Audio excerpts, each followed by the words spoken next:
Hey guys, it's Anthony. We got a couple more episodes from the backlog while Jeff is still selfishly enjoying his storybook wedding. The jerk. Sorry about the audio quality on these. They are from an earlier time, so many days ago, before we had somebody come in and show us how to do audio correctly. So apologies for that. And once again, do not tell Jeff that I spent the Patreon money. It's like I tell you guys one thing. I ask one thing of you guys. Don't tweet at Jeff and tell him that I spent the Patreon money. And it's like you don't listen. It's like you never listen. Anyway, enjoy the episode and don't tell Jeff.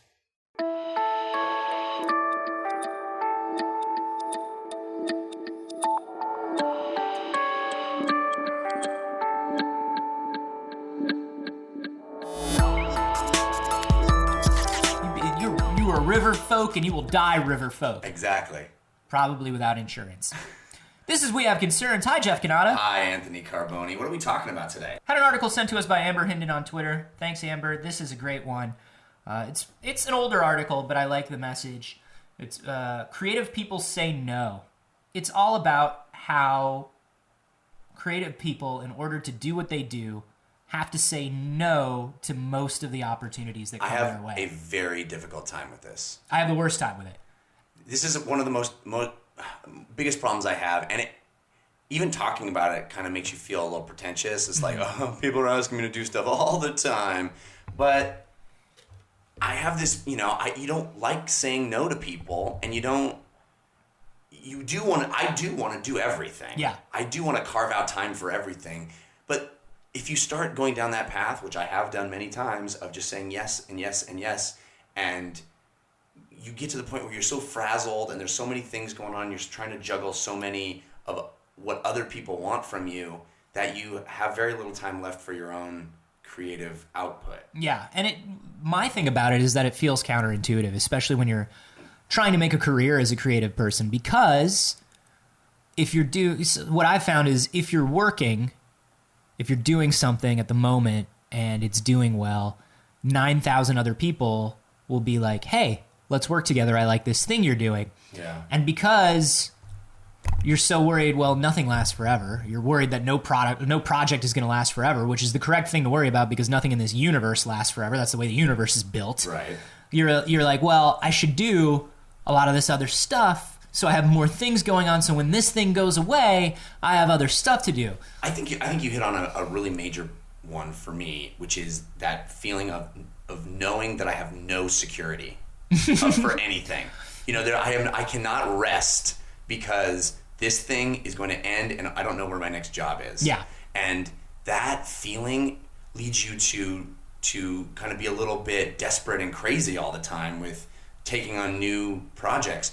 And when people say, oh, let me just have a few minutes of your time to do this one thing, I like that people like me. Mm-hmm. I like feeling wanted. I like going, oh, they want me to do that? Oh, yeah, I love when people want me to do that. Yeah, sure. I'll do that. And then you start undervaluing yourself because you start giving away your time over and over. I had somebody tell me the coolest thing recently where he was saying that there's a famous story about Picasso. Somebody goes up to Picasso in a restaurant and goes, oh my God, I'm such a fan of Picasso. Would you draw something on this napkin for me?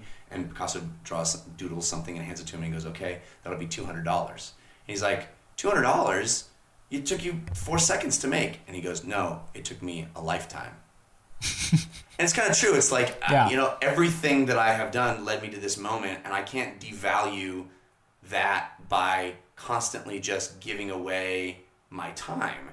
Mm-hmm. But it's a hard thing to reconcile in your head when you're like, I just like being asked. Well, for me, it's more that napkin doodle took more physical time than you think, because napkin doodles add up, right? Right. You do a napkin doodle. Picasso does a napkin doodle, right? Hands it to this guy. Everybody in the bar goes, oh, Picasso's doing napkin doodles. Yeah, exactly. And then you have a line of 30 people. Right. For napkin doodles, every napkin doodle takes 5 minutes. All of a sudden, you have 3 hours of napkin doodles in front of you. Right. And this is everything. This is emails. This is Twitter. This is just showing up and helping out a friend. Or the big one in San Francisco is, I love your work. I'd love to ask you a couple questions because I'm sort of in the same field. Can I buy you a cup of coffee? That's the big San Francisco thing. Right. Let me buy you a cup of coffee. Right. No. No, man. Sorry. Why Yeah. don't you ask me those questions via email? And why don't I tell you that I'll get that email back to you within 7 days, and not tomorrow, and not an hour after you send it. And that's the thing is I used to say yes to everything because of two things. Not just because of insecurity, but because I don't know, I was trying to prove myself, or trying to create more opportunity, or just trying to have more fun because things are fun. I like doing things.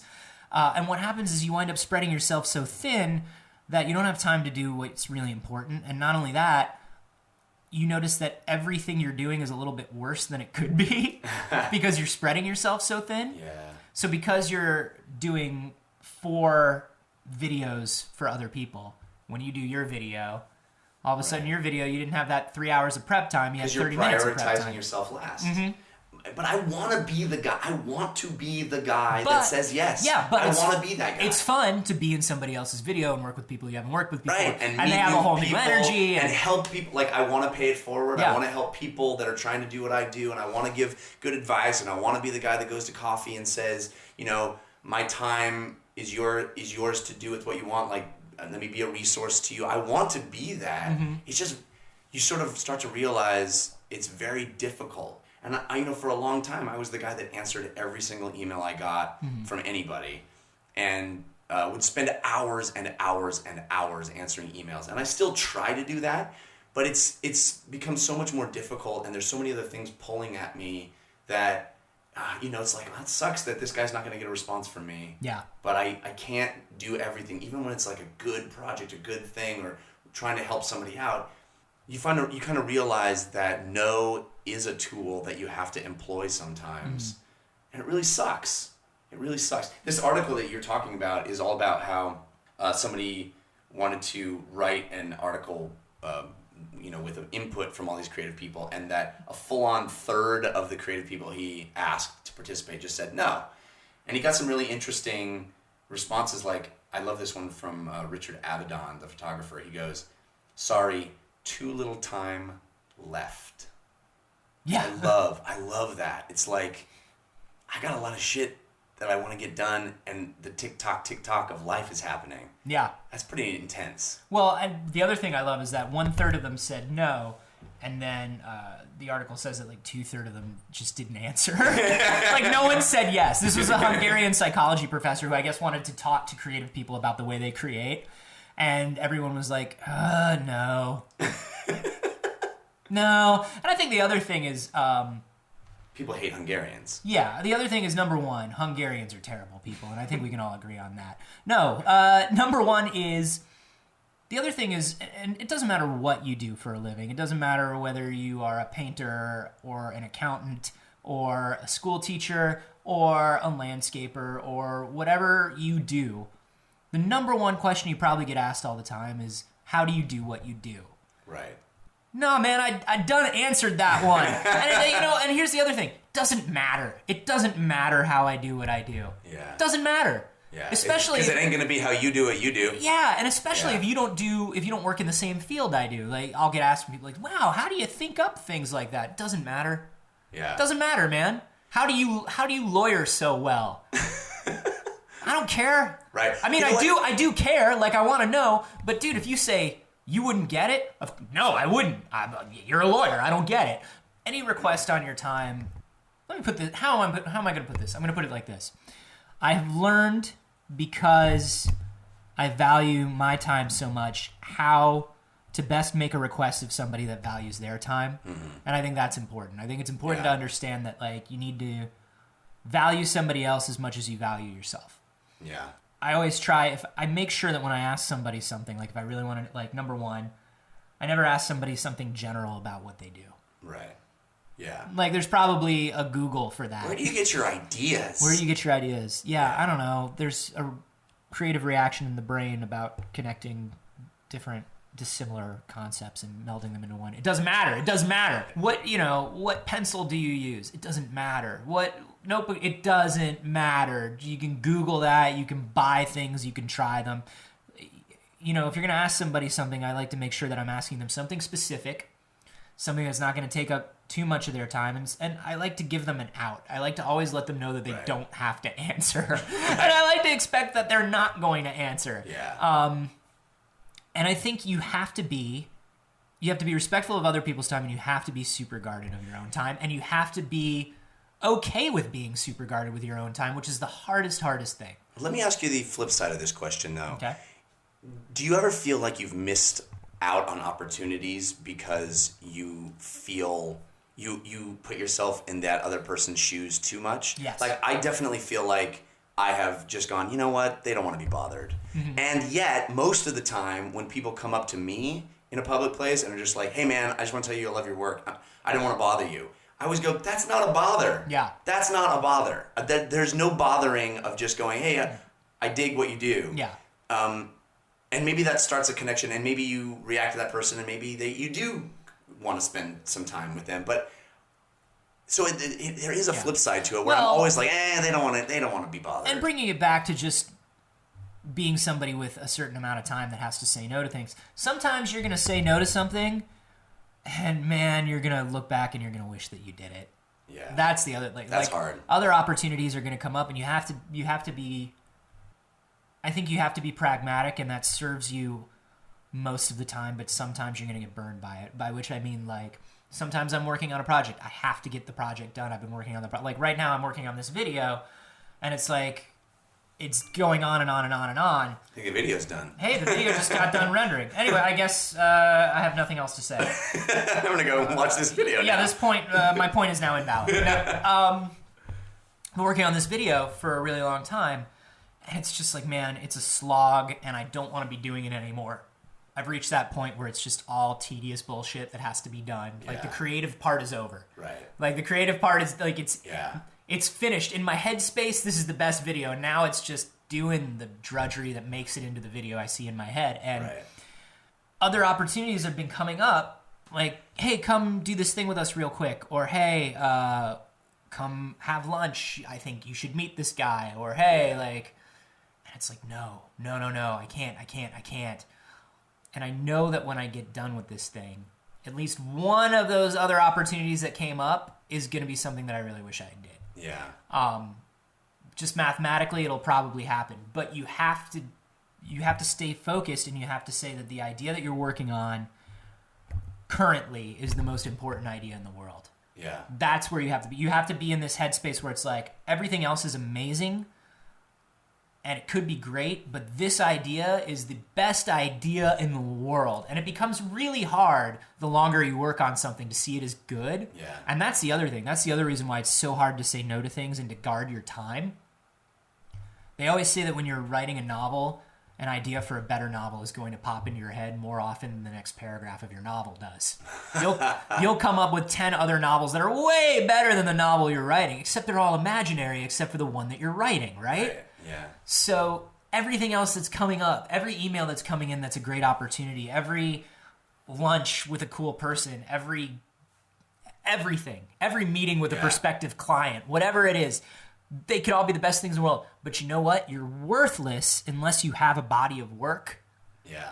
And the idea that you're working on right now is the most important idea in the world, and is the reason all of those other opportunities are coming up. And if you keep splintering your time, you'll never finish anything, and then your worth is gone. I fundamentally believe that each idea has with it a certain amount of energy.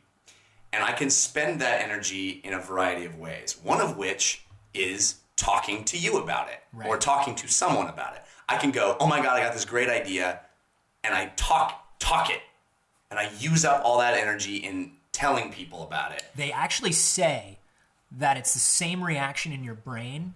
Explaining a good idea and showing somebody a finished work gives you the same reward. So if you hold on to it, and I've learned this slowly over time, is if I just keep it to myself and don't spend that energy by telling people about it, or going to that lunch and going, what are you working on? Oh man, this cool thing. Let me tell you how it is. If I keep that and have that inspiration drive me through to completion, then I actually finish it. Yeah. And then I get to tell people about it because I have this done thing. Exactly, because that's the thing. You're going to get so much praise for your cool idea that your brain's going to consider it a done deal. Yeah. Your brain's going to be like, yeah, that was a cool idea. Good on us. Well, let's get high and eat Thai food. That may be a little too specific and maybe a little too personal. I don't know. I don't know what you guys do when you feel like you've accomplished something. Another thing is I once went to a commencement speech that Paul Reiser gave to the girl. Can I just tell you I fucking love Paul Reiser? He's great, right? Can I tell you that nobody brings up Paul Reiser anymore? And fuck you guys. Paul Reiser's great. I'm mad about him. Mad about him. I wish he was one of my two dads. Kids, ask your parents what those jokes were about. Anyway, Paul Reiser was saying that people always talk about how when opportunity knocks, you have to answer. And he said the thing that people don't tell you is that opportunity knocks again and again and again. And if you didn't answer, it's going to come around again. Like, you don't have to pounce on every opportunity. The guy that calls you and says, "Hey, let's have lunch."